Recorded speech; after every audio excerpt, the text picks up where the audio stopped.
The views and opinions expressed on Trudging Together are solely those of the host, co-host, and our guests. They do not necessarily reflect the views of any organization, fellowship, or other entity, and definitely not your boss, your neighbor, or that one guy in your home group. The content of this program is not intended to replace medical, psychological, or professional advice. If you're looking for that, please seek guidance from qualified professionals who spent way too many years in school. What you'll hear here is based on lived experience, recovery journeys, and the occasional bad coffee-fueled joke. Trudging Together is not affiliated with any 12-step fellowship. We are simply people sharing our stories and walking this path together, one day at a time. Thank you for joining us, and remember, recovery is serious business, but that doesn't mean we can't laugh along the way. Trudging Tuesday. Tuesday, man. I've already been in front of the camera so much this week. And for the rest of the day, today it's all camera work. So, morning, Michelle. Good to see you. Happy Trudging Tuesday to you. Yeah, it worked out. Happy Trudging Tuesday to you. People are really impressed with the Trudging Together. They're like, how'd you come up with that? I'm like, I don't really remember. I know I stole it from the big book. Took the word trudge.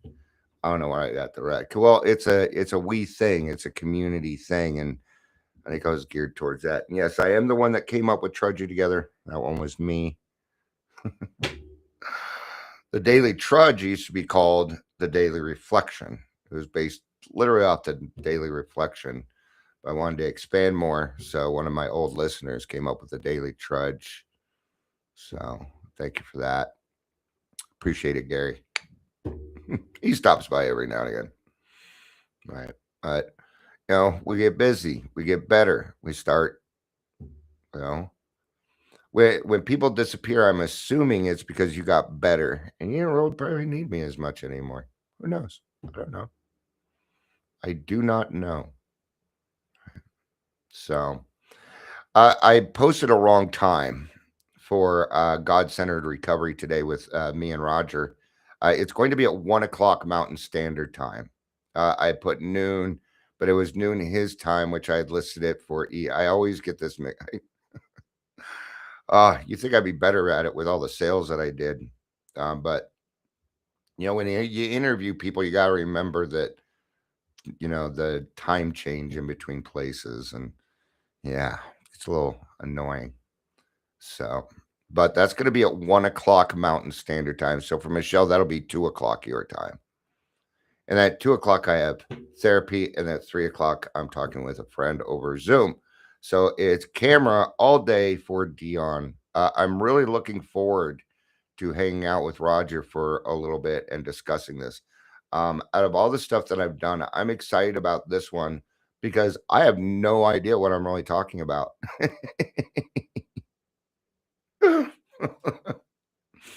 I don't. I mean, I do. I understand, we're doing the Proverbs. Okay. I think I kept saying the apostles. See, I even had that wrong. Right. So we're doing the Proverbs. Proverb 1 today, which is the proverb of Solomon, the son of David, king of Israel, to know wisdom and instruction, to perceive the words of understanding, to receive instruction of wisdom, justice, and judgment, equity. I understand all that. It shouldn't be too much of a problem for me, but it's going to be interesting. I'm going to tell you now, I have no idea how it's going to turn out. We have planned the plan, but we have not planned the result. Roger's like me. He doesn't mind flying by the seat of his pants. So it should be interesting. All right. There's my hype for it today. All right. You know what time it is? It is time for Dion's Daily Funnies. All right.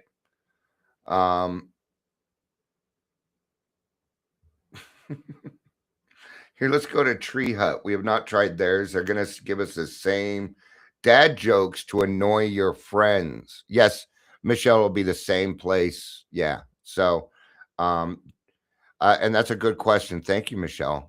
However you find me now, you will find God-Centered Recovery. So if you want to follow along, and I'll be posting it in the WhatsApp. So you will know. All right. So I appreciate that. Thank you, Michelle. All right, let's get this started. Why do bananas need sunscreen? Because they peel. Wow, soundtrack. Restream is lag today. So yeah, I'm gonna blame it on Restream this time. I don't trust stairs. They're always up to something. I had to press it 5 times. Okay, it is not me. Okay. Wow. I'm gonna have to. When I'm done with this, I'm gonna reset my internet. I'm gonna reset my computer. I'm gonna reset everything. I think that's probably what it is. I think it has more to do with my computer than it does Restream. All right. This one's actually pretty good. The rotation of the Earth really makes my day. I like that one. This is so stupid. Want to hear a joke about construction? Nah, I'm still working on it.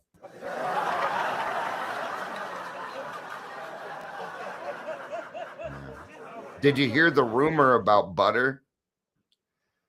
Never mind. I shouldn't spread it. All right, there we are. Glad everybody really enjoyed those. I think it just took something had to catch up. I don't know what it was. Man, now I need a joke about ketchup. What's red and sticky? Ketchup. There we go. See, I can make my own up. I can make my own up. Welcome to Daily Trudge. My name's Dion. I am your host. What do you call a cow with no legs? Ground beef.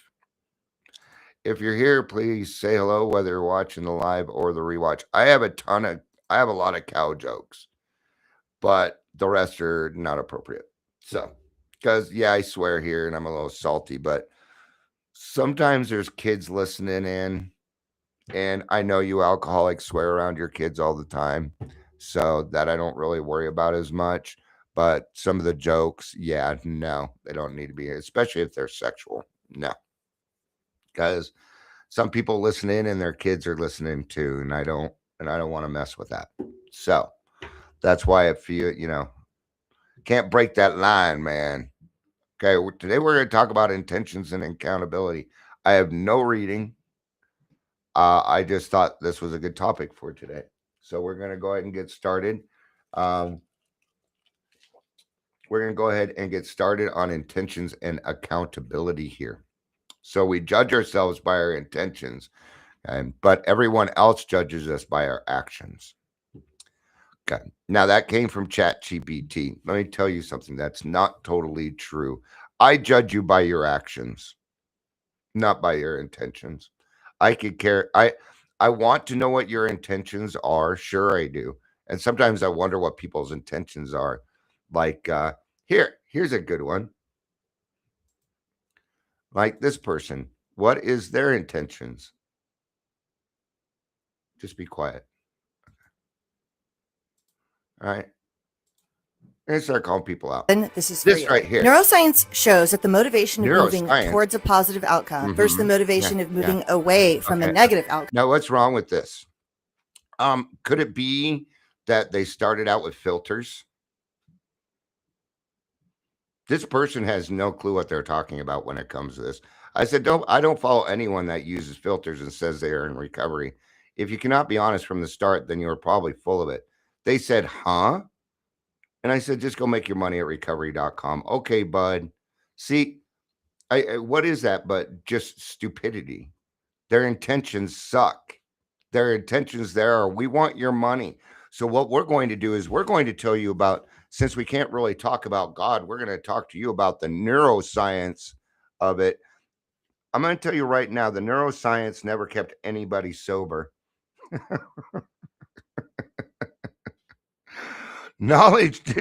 More knowledge about ourselves didn't really keep us sober. Now, knowledge does become power again once you've completed the steps. Then knowledge is power because you are, here's the difference. Before I would just talk about things, but I never applied them. Now I go out and do it and then I talk about it. It's about walking and talking, man. Okay. First, I walk, then I talk. I used to talk and never walk. Got to walk your walk, man. What are your intentions, right? So when it says here, we judge ourselves by our intentions, everyone else judges us by our actions. It is sort of true. Okay. But I am checking your intentions. But really, we're not talking about other people's intentions here today. We are talking about our own intentions. We should not really be worrying about what other people are doing for the most part, like that recovery place, right? I could have just left that alone. Okay. But I'll tell you, I felt like stirring the pot with them. What are they going to do? You saw their responses. Their response, I mean, it's like she's stoned because she probably is.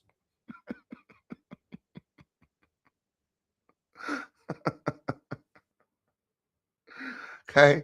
She's over here talking about the neuroscience. And then I say a pretty plain, something plain now. What? Huh? Yeah. Playing stupid. Okay. Right. All right. So right off the bat, we're not doing well. Right. So intentions matter, but accountability is what actually changes our lives in recovery. All right. Intentions and accountability go together. They work together. Because accountability isn't just telling somebody where you're going. Accountability isn't just showing up to the same AA meeting every day. Accountability isn't just writing your sponsor every night that you are still sober. No, accountability is much more than that. It is about taking responsibility for your actions, your emotions, and your triggers. That is what accountability is all about. That's what it's all about. Hot dog. So why intentions feel so good? Why do they feel so good? Oh, my intentions. Well, they let us believe that we're better than our behavior. That's what intentions. This is when we take intentions and we utilize them incorrectly. Okay. Now, why is it like this? Because an alcoholic with the best of intentions will do the wrong thing without accountability. That's why these go together. My intentions need to have accountability tied to them. All of my intentions need to have accountability tied to them. What? What else do? They protect our ego. Well, I didn't mean to, but you did. But you did. I know you didn't mean to. Yeah, you did. Actually, you did. You just didn't check your intentions first. Oh, you know what? We're going to go. Okay. I'll give you a good example. People that film the homeless while handing out money. What are their true intentions? Okay. Not saying they're all bad. I'm not. Nope. Not what I'm asking. But when you ask somebody what their intentions are, God, it feels like a bad thing, doesn't it? No. See, it shouldn't have to be. It should not have to be. They give us credit for work we have not done. Oh, okay. You know what? Okay. Like there's some intentions like, okay, well, I send you, I'm sending you my thoughts and prayers. Okay, great. Thanks. What are you going to do? Pray to God that things get better for me? Because if you do, you're not even praying correctly for me. No. Or are you praying that person has the courage to get what it is that they need to get through? What are your intentions when you are praying for other people? Are you trying to get rid of your own anger? Or do you really want them to have a better life? In the beginning, it's going to be the first one, and that's okay. It's okay to start there. As long as you eventually get to a place where you figure out, I hope they do have all the good things in life that they deserve. Hi, Amber. Good to see you. All right. They create the illusion of progress without any real change. You see it all day long. I do anyway. I see it all day long. Right. Okay, I'll give you another great example. Okay. So the Homeless Alliance just bought the YMCA downstairs and they're turning it into affordable housing, or we call it affordable housing, but it's going to be a place for the homeless. Let's just call it what it is.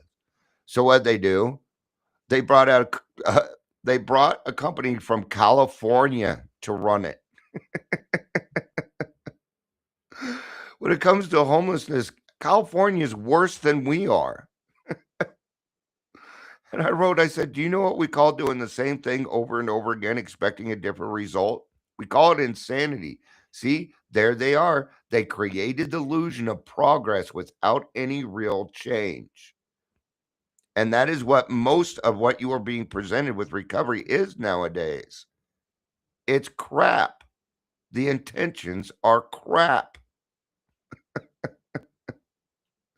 I'm so glad I found my people. I'm so glad. All right. And thank you, everybody that listens to me. Thank you. I really appreciate it. I don't know you. Kind of wish I did. It'd be kind of cool to have all my followers in one room so I could say hi to you and shake your hand, give you a hug, tell you I love you. That'd be nice. But we got to have our anonymity here. You know, most of the people that listen to me, we deal with other things. Um, and you're probably a little bit rougher too. And I'm not everybody's cup of tea, and that's all right.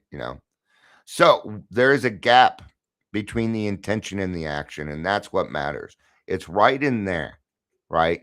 That's what matters. So this is where excuses live. This is where you can go one way or another. Okay. It's probably not going to, it might list the good ones, right? But we're talking about, if we don't put accountability in between our intention and our action, this is what happens. That's where the excuses live. That's where the patterns repeat. That's where relationships break down. That's where relapse risk begins to grow and we rationalize instead of repair.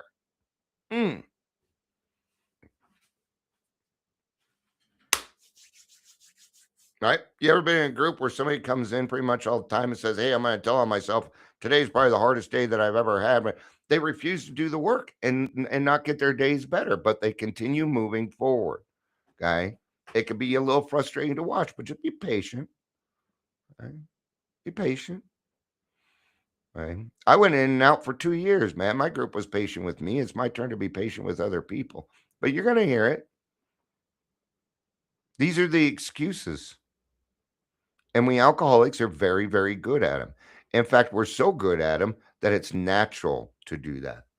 It is actually more natural, not anymore, actually.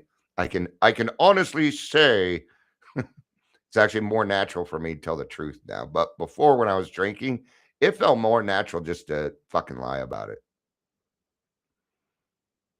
Did. And every now and then it still happens to me. Lies come out of my fucking mouth and I have to correct them. I correct them immediately. That the most recent one that I figured out was I didn't have 12 years of sobriety. I had 10. Where I got 12, I have no idea. But I got to be honest about it.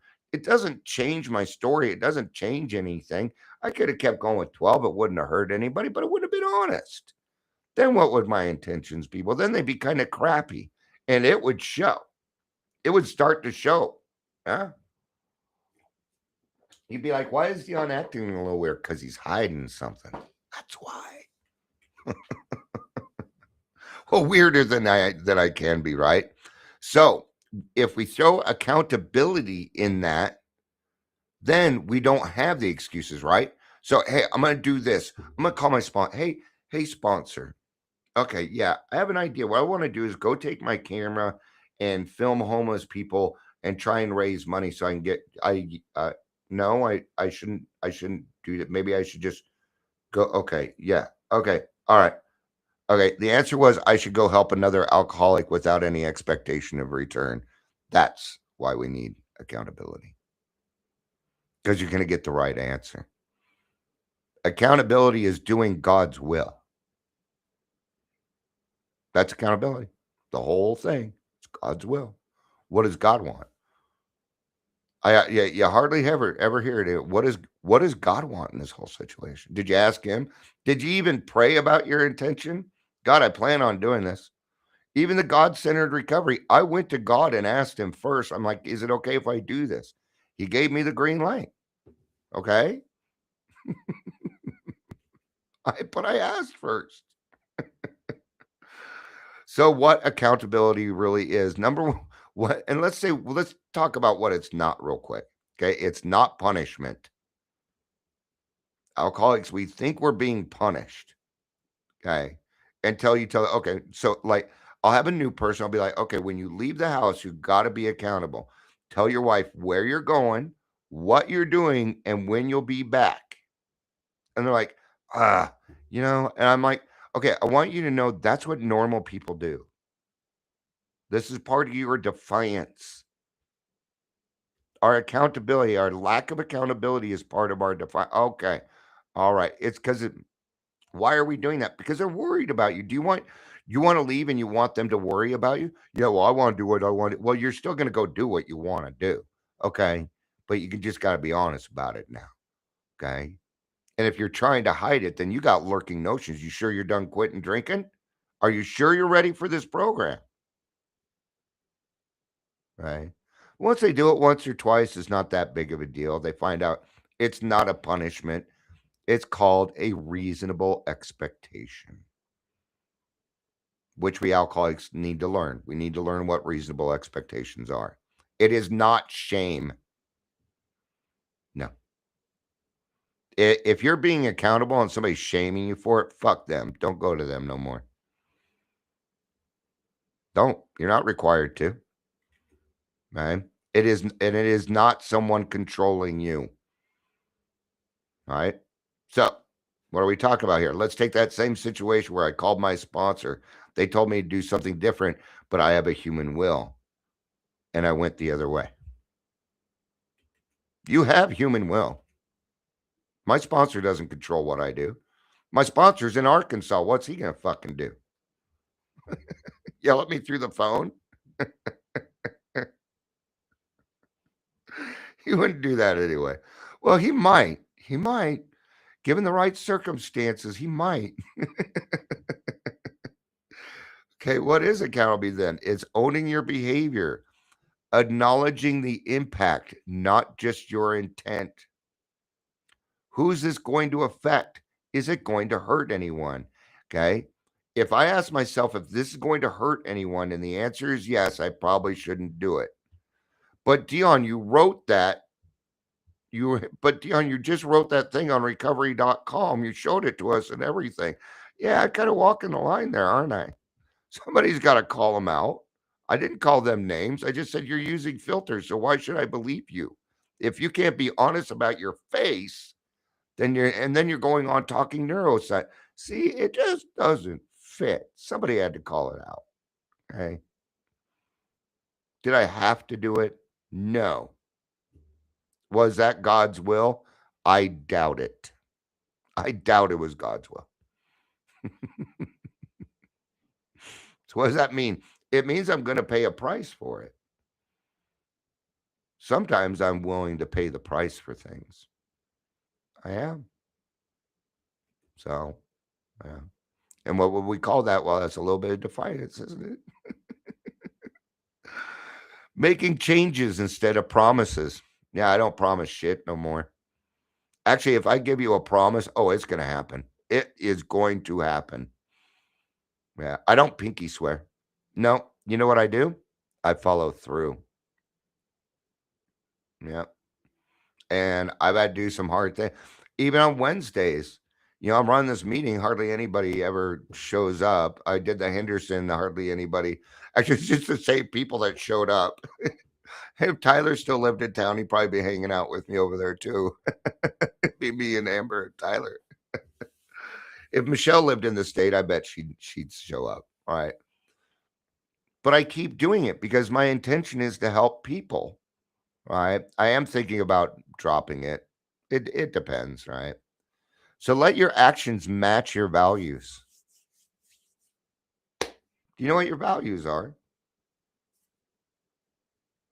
Okay. Values are the good things in life, that you're good at. I'm good at running my mouth. I'm good at being able to look at a situation and come up with a solution for it.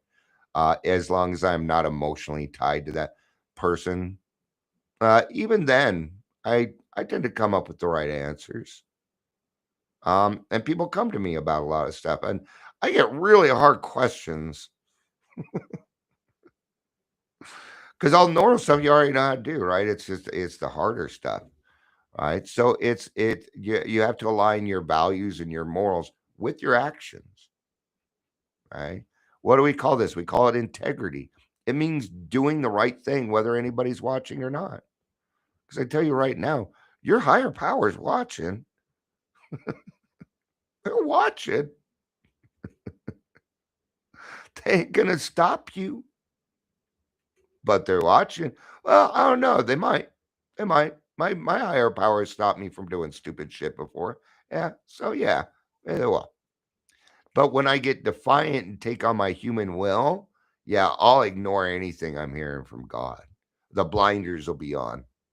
I won't be able to see it, right? Because I'm caught up in my own defiance. That happens, sure. Uh, Being open to feedback without getting defensive. Hmm. This actually kind of happened yesterday, but they brought up it wasn't really feedback as much as it was unsolicited advice. But I gave it to everybody on this show. This guy doesn't know me, but I got to give him an A for effort. At least he tried. He's if he brought up saying you don't have to have everything. I'm like, what are you talking? He was calling me materialistic that I don't have to try. He clearly does not know me, but I kept my mouth shut. And I said, actually, what I said was, I know you're not talking materially. So, yeah, that would make sense, but I still can't figure out what he's talking about because there's nothing in my life where I want everything of something. I'm not that selfish. What I felt like it was more like a codependency statement because it was. All right. Why does accountability feel hard? Why does it feel hard? Because it is hard. But it gets easier. It does. I don't know that necessarily. And, it can get to a point where some of it's easy. I'll give you an example. All right. You start going to AA and you didn't really want to in the beginning. Now you enjoy going. You look forward to it. There you go. That's when accountability is on. It is a good, where it doesn't feel hard. It's easy to do that. All right. After the first time you said, my name's so and so, I'm an alcoholic. After a little while, it gets easier. It even gets to a point where you might be at a work meeting and you'll be like, Dion, I'm an alcoholic. Oh, sorry, wrong place. People will laugh. You'll have a good laugh, right? Because accountability now comes easy to you. Easy like the lion did. Easy like Sunday morning. So why does it feel hard? Pride. Okay. And then a shit ton of fear. Fear of consequences, fear of judgment, not wanting to look bad or look flawed. All right. Trauma around being in trouble. Oh, I'm always in trouble. I fucked up again. I'm in trouble. Right? We're used to escaping, not facing discomfort. So in the beginning, it's going to be tough. Again, that does get easier. Discomfort, I don't know if that's ever going to be necessarily easy, but it certainly is maintainable. Because there's a thing about sitting in your comfort and that you probably shouldn't do that. Right? Life is uncomfortable. I'm uncomfortable right now. So what? It's not easy going life and talking about these things. I was nervous. I still get nervous doing this. Absolutely, I do. Right? Why? Fear of judgment. Then I remember that God's been having me do this for quite some time, and it never really happens. When was the last time we had a bomber? The last two bombers that came in are listeners now. right? So healing requires doing the uncomfortable thing. Now, let's talk about intentions in recovery, the good side. Been talking about the bad stuff. Let's talk about some of the good stuff and what intentions can really do. Number one, before I get to the guide, um, freedom, freedom from the bondage of my own stupidity. Now, I'm not calling myself stupid. I'm not doing that. Okay. But when Dion has an alcoholic mind, it's not the smartest tool, right? So freedom of the bondage of self is probably the best way to put it. I shouldn't have used stupidity. That's not nice, right? A little too close. So intentions do matter when they're connected to something. And this is what they need to be connected to: honesty, willingness, direction, alignment with your higher power, and the most important, the desire to grow, the desire to be a better person, the desire to have more humility and character building in your life than relaxation or comfort, right? Brings up safe spaces, kind of. Been a while since I talked about safe spaces. Because I've done a lot of work on safe spaces. Now, is this a safe space? Kinda, you know. Not, I mean, it is, but anybody could pop in at any moment. And then it wouldn't feel so safe, would it? Somebody might be able to come. Let's say somebody comes in and judges me, right?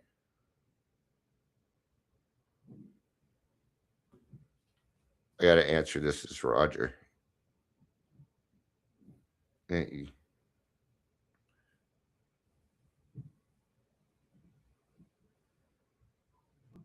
uh,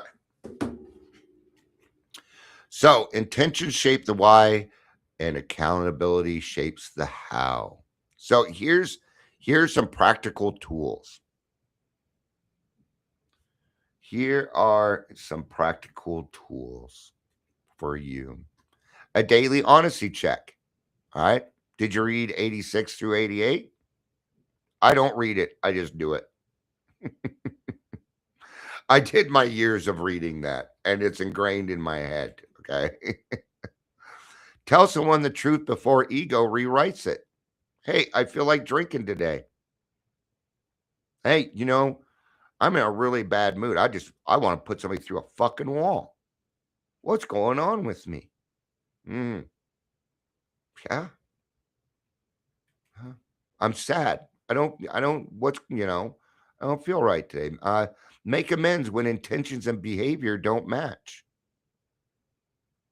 Make those amends as they come up. Take care of it. Ask for feedback without defending yourself.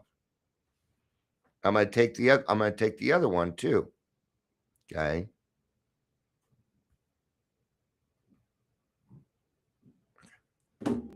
Compliments. Learn how to take compliments. That is part of accountability.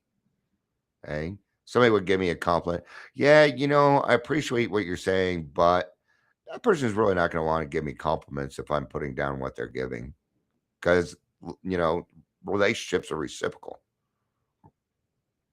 You could even say, I don't do the best at accepting compliments, so I'm going to say thank you. I appreciate that, because we do appreciate it, but it might take a little while for you to believe it yourself. But what they're telling you is probably true. That's how they perceive you. But how I perceive you, and like how I perceive myself and how you perceive me, they're going to be different. Okay. Now, in the beginning, it was very different. I thought, oh, Dion, you're crazy. And, yeah. But now I'm starting to get to a point where your perception of me is true. It is correct. Right.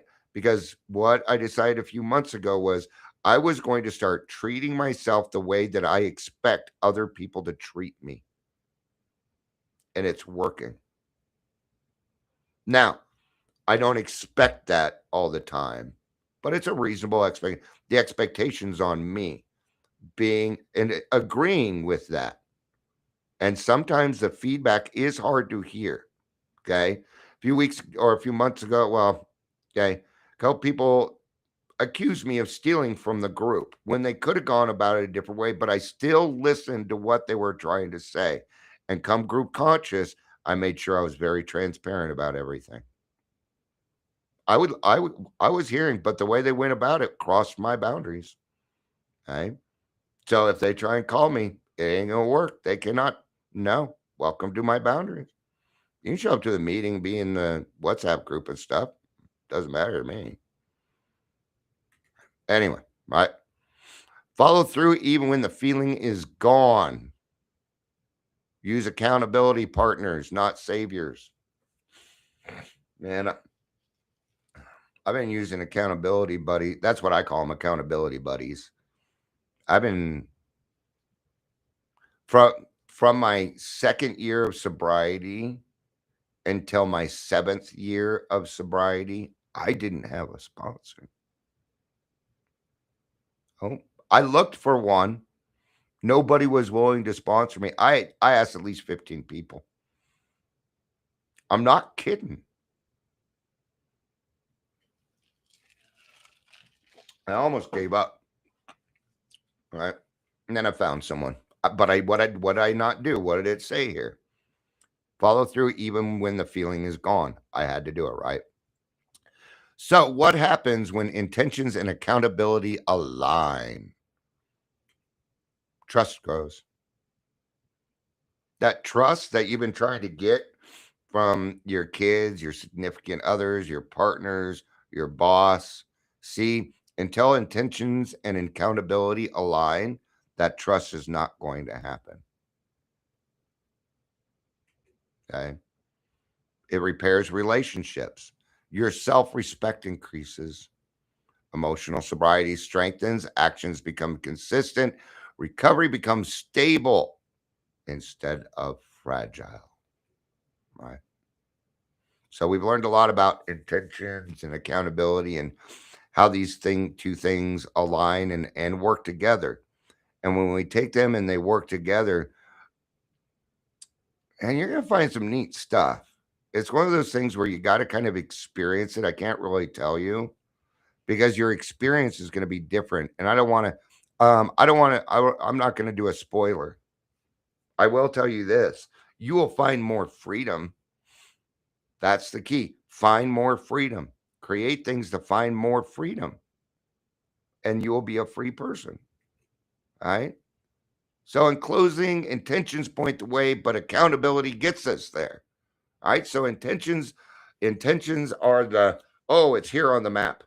Accountability is saying we're going to take this route. And what we've done is we've referred to a map or gone to a GPS or something, right? We looked for direction to that spot. That would be the accountability part. Oh, we're going to stop here, here, and there. Okay, babe, when we go, we're going to be here, here, and here. All right, just in case you need to know. See, there we go. It works, right? If you want your life to change, your actions have to agree with your intentions, or your life will not change. So, we're going to ask ourselves a question here. Where in my life am I relying on intention instead of action? All right. That's going to be it for today. Thank you for being here. I appreciate it. I love you. You know I do. Come check us out in an hour and 40 minutes. There, Roger and I will be live. He's asking me, are you going to send me the email? So I'm wondering now if he's going to do it because I thought it was going to be at noon. So I either have 19 minutes to get ready or an hour and 19 minutes to get ready. Either way, I'll pull it off. All right. He said noon PST. So, all right. Thank you all for being here. I appreciate it. I love you. You know I do. Peace out.